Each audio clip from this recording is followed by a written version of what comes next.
Why was Pharaoh so upset from Moses?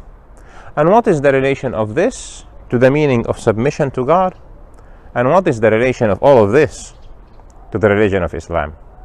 Let's explore this question.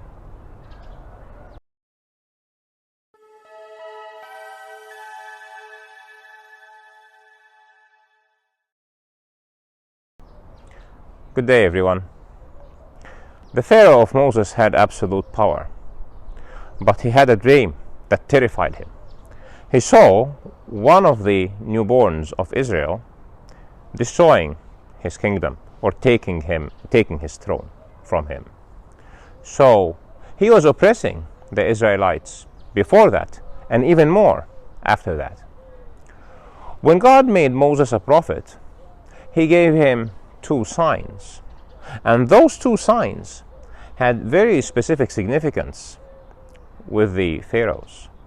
He asked him to throw his staff, and the staff turned into a serpent, into a snake.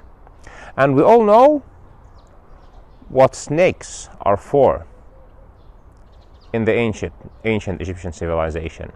You will also find the Pharaoh with a cobra on his head.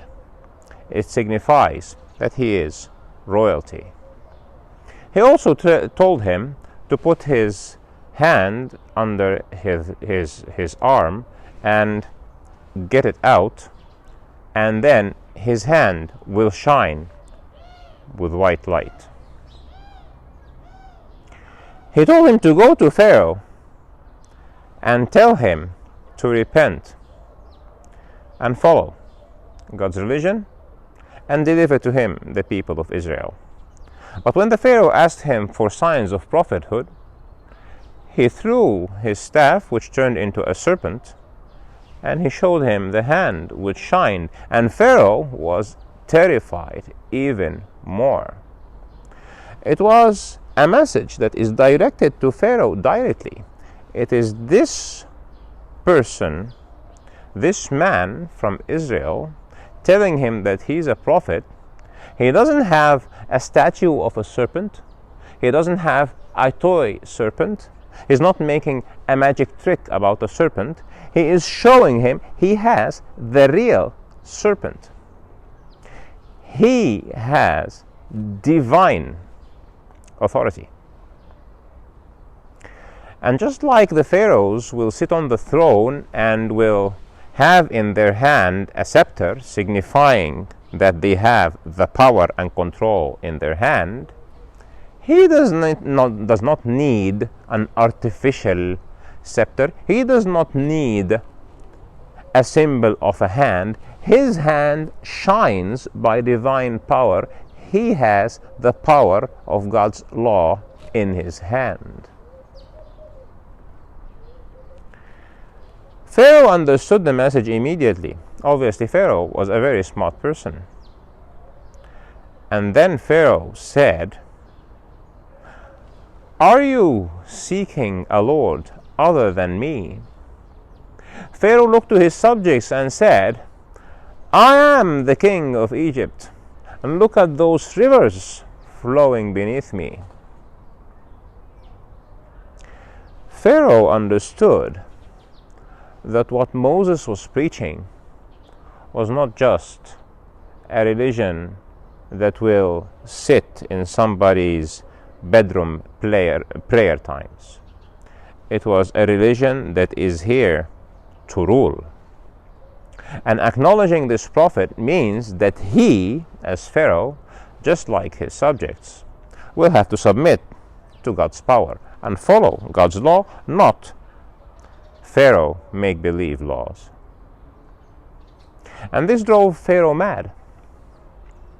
He wouldn't submit to Moses, and he wouldn't even deliver to him the people of Israel, because he does not want competing authority, even if it's outside Egypt, in the vicinity of Egypt or at its borders. There will be Pharaoh's law and only Pharaoh's law. There will be Pharaoh's power and only Pharaoh's power. So the fight between Pharaoh and Moses was not really a fight about just believing in God or just delivering the people of Israel. It was a fight about which law is supreme. Is it Pharaoh's law or man-made laws, or Pharaoh's way of life or Egyptian way of life, or God's guidance and the believer's way of life? In Pharaoh's mind, those two cannot exist, and an Israelite nation that makes God's law supreme is not permissible. When Pharaoh, after so many years, some say 60 years, of Moses preaching to the Egyptians and to Pharaoh and even to his own people, Moses takes the people out of Egypt, but Pharaoh wouldn't let them go. He goes after them. He wants to destroy them. And then,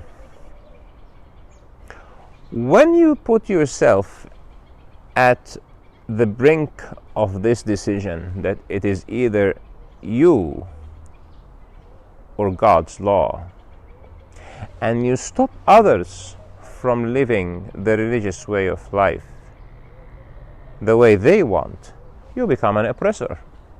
And when you are an oppressor on a mega scale, God will not let you go. So God destroyed Pharaoh.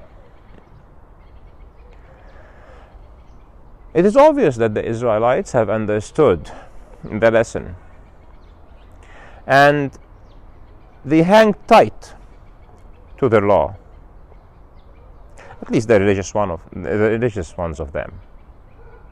But years after years and centuries after centuries, humanity diverged away from God's law, and God sends the final revelation, and it takes the name of Islam. It means submission.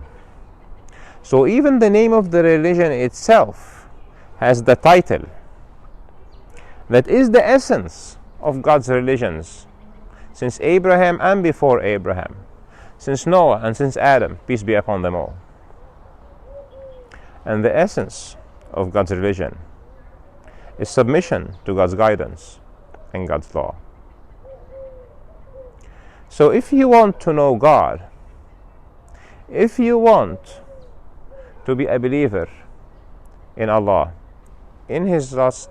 following His last message, Islam, or essentially following any of His messages, be it Christianity or Judaism or any other divine given law from God, given religion, you need to understand that religion is not just about knowing or believing that God is there.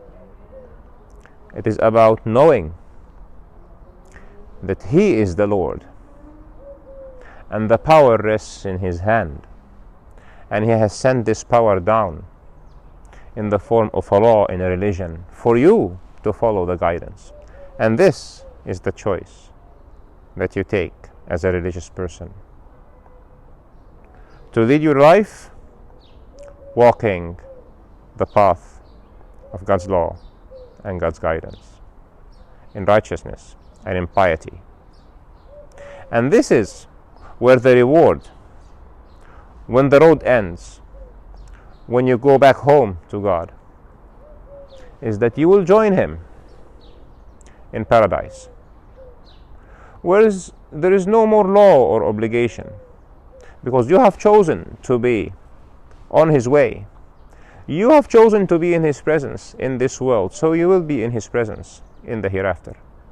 If you have chosen to separate yourself from Him by separating yourself from His law and living your own law, He tells you, you will have living hell in this life, and there will be nothing but hell for you in the afterlife. So think very well, because this life is short. Does it really worth it to take those few years, run after your desires, make your own rules, be an outcast from God's presence and God's love and God's guidance? Or should you accept that the Creator has the right to guide and rule and direct, and that we are here to show the best in us to join Him when we are back home. I'll leave you with this thought until we meet again. Thank you.